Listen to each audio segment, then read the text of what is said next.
পুরা নির্বাচন কমিশন সহ আমাদের অনেক অফিসারই সেখানে উপস্থিত ছিলেন।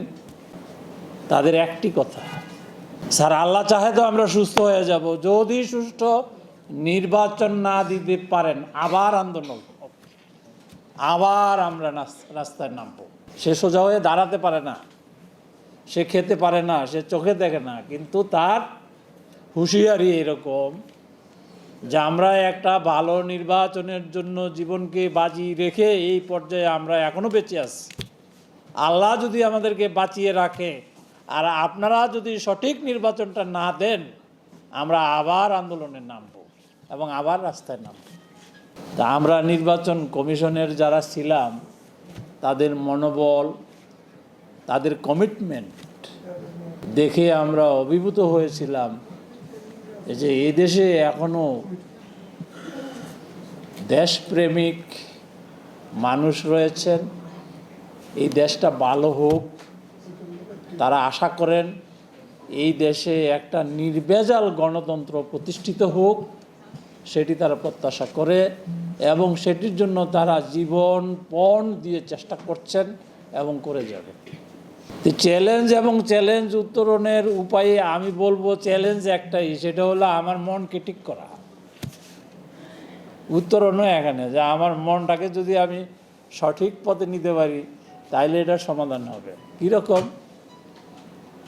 আমি যেই কাজটি করব সেই কাজটি করব মনোযোগের সাথে, ভালো উদ্দেশ্য নিয়ে করব। উদ্দেশ্য মহৎ থাকলে চ্যালেঞ্জ ফ্যালেঞ্জ এগুলো কিচ্ছু না। আপনারা কি আমার সাথে একমত? আমাদের কাজটা কি? আমরা ডোর টু ডোর যাবো, ঘরে ঘরে যাব। এর মধ্যে তো বন্দুক স্ট্যান্ড গান নিয়ে আমাকে কেউ বাধা দিবে না। এখন তো এই অবস্থা না দেশে।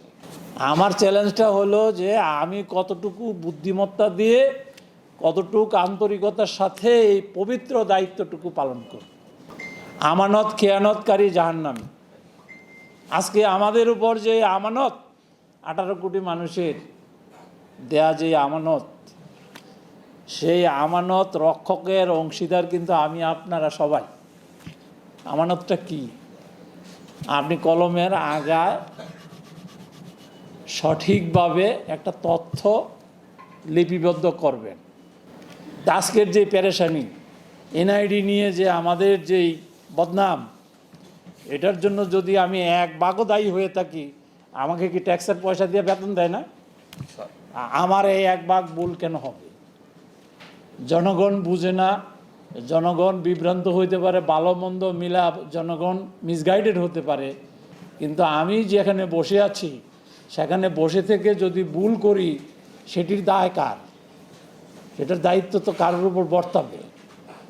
আপনারা, আমি কঠিন ভাষায় সবসময় বলি, আপনারা সতর্কতার সাথে দায়িত্বটুকু যাতে যাদেরকে দিয়ে করাবেন তারা যাতে সতর্ক থাকে এবং নির্ভুলভাবে যাতে একটা ভোটার লিস্ট হয় সেদিকে খেয়াল রাখবো। নারায়ণগঞ্জের বৈশিষ্ট্য এটাই একটু ভিন্ন রূপ, এটি নতুন করে আমি বলবো না। সুতরাং আমি চ্যালেঞ্জ মনে করি না, আমি চ্যালেঞ্জ মনে করি একটাই, যে আমি আসলাম, গেলাম, দেখলাম, আইসা পড়লাম, আমি মনোযোগ দিলাম না, এইটাই চ্যালেঞ্জ। টাইলক্স, যার অ্যান্টিব্যাকটেরিয়াল এজেন্ট টয়লেটের কোনায় কোনায় পৌঁছে 99% জীবাণু ধ্বংস করে। টাইলক্স টয়লেট ক্লিনার, ক্লিন মানে টাইলক্স।